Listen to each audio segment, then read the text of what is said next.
Boots is one of those brands that's a British tradition. There's one on any given high street.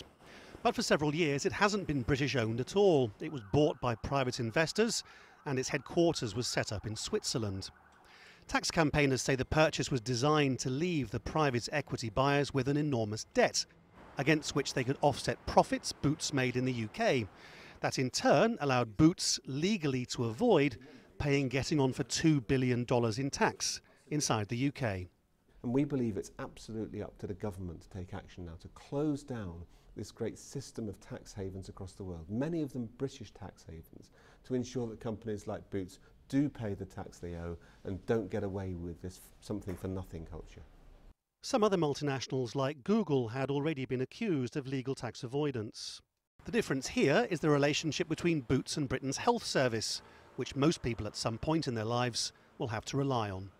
The research found that Boots gets a full 40% of its revenues from contracts to the National Health Service here, which is underpinned by the British taxpayer. And it's that campaigners find so morally questionable. The idea that the people who own all these chemists could make money from a public healthcare system that they're under no obligation to pay back into.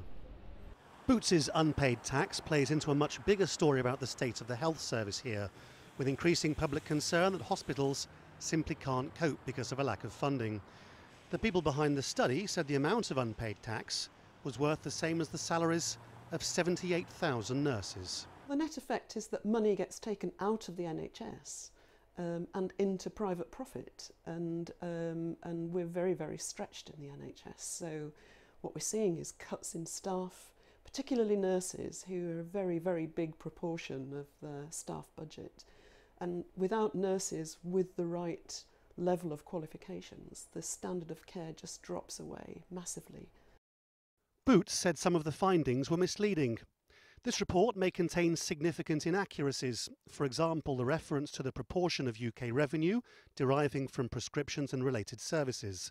Alliance Boots conducts its business and organises its tax affairs strictly in compliance with all applicable law and observes the highest standard of good ethics. So we can track and expose those who aren't paying their fair share. Earlier this year, the Prime Minister pledged at the G8 summit to close down corporate tax loopholes. His critics say the way in which Boots does its sums proves billionaire investors are carrying on regardless. It's just at this time tax avoidance is directly linked to the health of the nation. Laurence, Al Jazeera, London.